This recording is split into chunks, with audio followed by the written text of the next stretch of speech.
তীব্র যানজট দেখা যাচ্ছে, এখন কি পরিস্থিতি?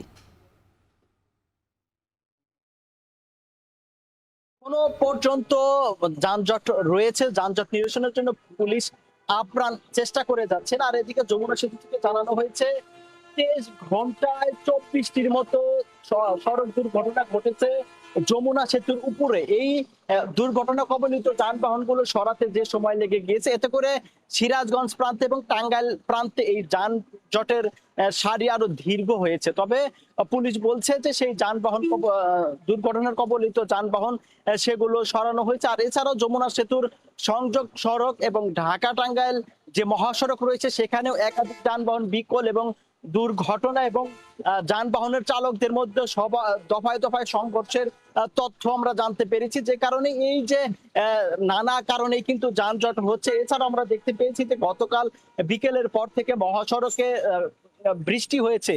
এই নানা কারণে মানুষের চরম ভোগান্তি পোহাতে হচ্ছে। আমরা দেখতে পাচ্ছি যে মহাসড়কের যে সমস্ত যানবাহন সিরাজগঞ্জ সহ উত্তরবঙ্গের দিকে যাচ্ছে, সে সমস্ত যানবাহনে বাস বিশেষ করে এই প্রতিটি আসনই ফাঁকা। আর এছাড়াও ঢাকাগামী যে সমস্ত যানবাহন যাচ্ছে, সেগুলোতে যানবাহনের ভেতরে দাঁড়ানোর মতো জায়গা নেই।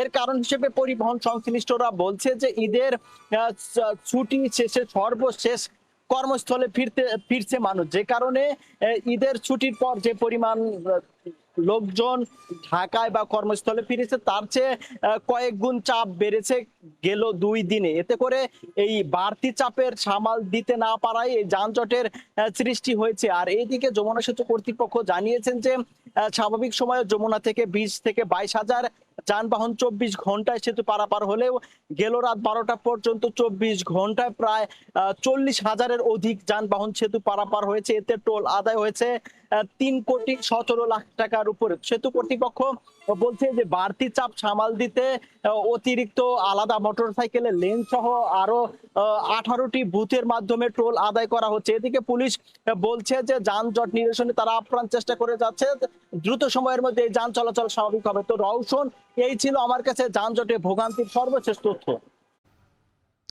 ঢাকা টাঙ্গাইল মহাসড়কের